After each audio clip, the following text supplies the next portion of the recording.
Thank you all very much.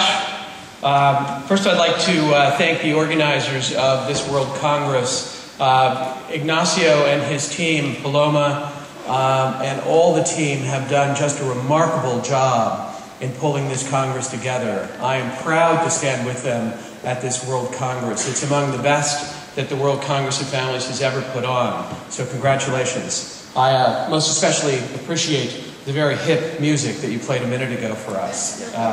We were dancing. I don't know if you noticed.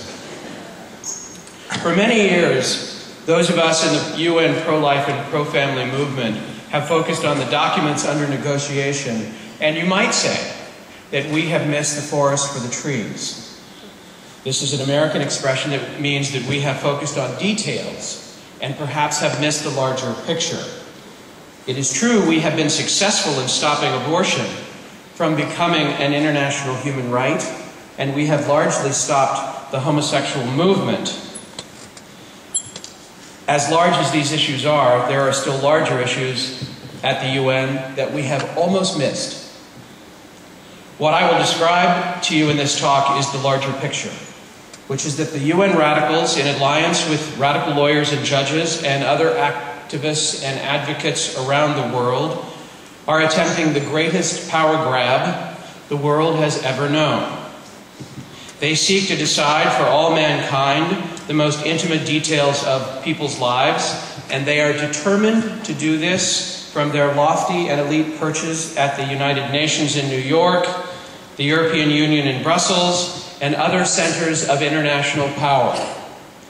In order to achieve this, they must also remake the international system, where once international relations meant relations between and among states, it now means international bodies interfering with the personal lives of individuals. Where once sovereign states determined what was best for people within their borders, the transnational progressives, their own term, seek to usurp this power from the states and from the people. What we face is a tsunami change in social policy and in the international system. The result of this is a monumental democratic deficit. Ask yourself, who is your representative to the United Nations? The fact that none of you can do this points up this huge democratic deficit because it is these people who have taken it upon themselves to direct your intimate lives. This is the big picture, and it strikes at all families all over the world. And it strikes at all countries too, north and south, east and west, rich and poor. We are all in this fight together. The Pro-Life and Pro-Family Coalition at the UN began our work during the preparatory phase of the Cairo Conference on Population and Development in 1994. Our opponents began at that time to advance an international right to abortion in UN documents. At first, they tried to get an explicit right to abortion. They were defeated at Cairo and at subsequent UN conferences by a coalition of Christians and Muslims that was created by John Paul the Great. Because this great alliance defeated radical efforts to make abortion a universal right, they began an extended effort to advance their agenda through lying and trickery. They created code words such as reproductive health. From the time of Cairo to this very day, they have successfully placed reproductive health or reproductive rights into countless UN documents. The most important thing to know about this phrase is that it has never been defined by governments in any binding document as including a right to abortion. Our sophistication on these questions have grown significantly since those days. Over the years, we have come to know their intentions in adding this phrase to non-binding UN documents, and this is what we call the soft law strategy. Soft law refers to efforts by international radicals to advance an idea known as customary international law. Customary international law is law that is not necessarily written down, but that is understood over time to bind states nonetheless. This is achieved through long-standing universal state practice with the understanding of legal obligation. In order for customary law to emerge, three things must be present. There must be universal state practice. This means that all countries must practice whatever it is. Second, this practice must have gone on for a long time.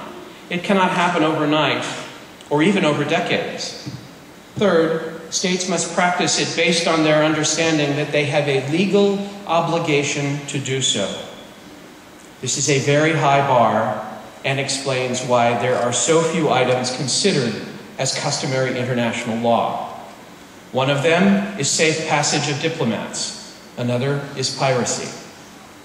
Proponents of abortion make the case that if the phrase reproductive health is repeated enough times in non-binding UN documents, then a customary international law on abortion has been achieved. Let me make clear that this is false, and our opponents know that it's false. Customary international law cannot be established from non-binding documents, and neither can it be established in only 15 years. It takes decades and even centuries. They have not been successful in any courts of law or parliaments with their arguments from customary international law. Which brings us to what has become a more successful strategy that we call the hard law strategy.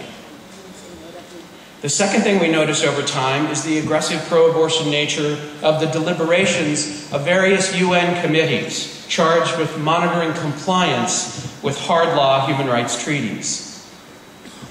All hard law treaties have committees before which governments must appear periodically to report on how they are implementing the treaty. Many years ago, we began monitoring the committee charged with monitoring the Convention on the Elimination of All Forms of Discrimination Against Women, CEDAW. What we noticed was the committee was telling governments that they had to change their laws on abortion. It should be noted that this committee has no authority to make governments do anything. It should also be noted that the CEDAW Treaty doesn't even mention abortion. It doesn't even mention the code word that is used to mean abortion, reproductive health. Still, over the years, we have counted that the committee has directed more than 90 countries to change their laws on abortion. How can they do this, and what is their purpose? The CEDAW committee is made up of 22 individuals who are nominated and voted upon by states parties to the CEDAW treaty. They do not represent governments when they are on the committee. Once they are elected, they are beholden to no one but themselves. These 22 come from mostly left-wing groups who are also abortion advocates. What we have here is the specter of sovereign states having to report to individuals, most of them hard-left advocates for abortion. Besides berating governments, this group of individuals, this group of private citizens, has taken it upon themselves to rewrite the treaties they review. Let's linger for a moment on that. CEDAW is a hard law treaty. It is legally binding on states that ratify it. Sovereign states work sometimes for years to negotiate such treaties. These states generally have to take these treaties before their parliaments to gain ratification. This is a long and laborious and largely democratic process. In the end, these hard-fought treaties bind states legally. Yet with this committee, there is a group of ideologically driven private citizens who have taken it upon themselves to rewrite hard law treaties and then try to enforce this reinterpretation on the sovereign states that negotiated the treaty in the first place. Here is specifically what the CEDAW committee has done. The CEDAW treaty is silent on abortion. It does not even mention it. It does not even mention reproductive health. But in something called General Recommendation 24, the CEDAW committee of private citizens has read abortion into the document and now routinely tells governments they must change their laws on abortion. This strikes right at the heart of the democratic process. The citizens of sovereign states are generally content that their governments can and do represent their wishes and their best interests. This citizen allows his government to negotiate treaties that are then binding on the state and sometimes upon the citizen. This citizen at least has a chance to affect the policies of his own government. But how does this citizen have any chance to affect the processes of the CEDAW Committee, a largely unknown group of private citizens answering to no one but themselves? This is a profound democratic deficit. What of the effect of these rulings by the CEDAW Committee? Does anyone listen? Do their rulings have any effect on the law? Yes, they do. They certainly do. In recent months, the High Court of Columbia has overturned their country's laws on abortion, and in the process cited what they considered to be treaty obligations under CEDAW. Judges of the Mexican Supreme Court have determined the same thing, that there are treaty obligations under CEDAW to overturn laws against abortion. And all of this is a lie. This argument is now on the march across the globe, and it does not come just from the CEDAW Treaty, but from the International Covenant on Economic, Social, and Cultural Rights, where the Right to Life Clause is now interpreted by radical lawyers as including a right to abortion. It is not just the cause of the unborn that is threatened by these radical reinterpretations of hard law treaties. Radical homosexual groups, along with UN representatives, now interpret international treaties as including sexual orientation and gender identity as categories of non-discrimination, just like sex, race, religion, national origin, and other well-established categories. UN committees will soon begin directing states to mandate homosexual marriage, homosexual adoption, and the teaching of homosexual propaganda to little children. One must not think these outrageous maneuvers affect only countries in the developing world. It is happening in the developed world too. In fact, it is happening in the United States. A few years ago, the United States Supreme Court made homosexual sodomy a constitutional right. In doing so, the Supreme Court referred to so-called new international norms and to rulings of the European Court of Human Rights. When the U.S. Supreme Court overturned the death penalty for those whose crimes were committed as juveniles, the court cited the Convention on the Rights of the Child, a treaty that the United States has never even ratified. When the Supreme Court, this is hard law strategy of the hard left, in fact is and will affect every country in the world. What we are talking about is something called global governance. Through the use of soft law and hard law, there is a lattice of newly claimed norms that are being forced upon governments and upon the people. These norms, these new norms, have never been officially decided or voted upon. They are reached through treachery, lies, deceit, and raw power. Those doing this do not believe in the democratic process. They believe in their own superiority.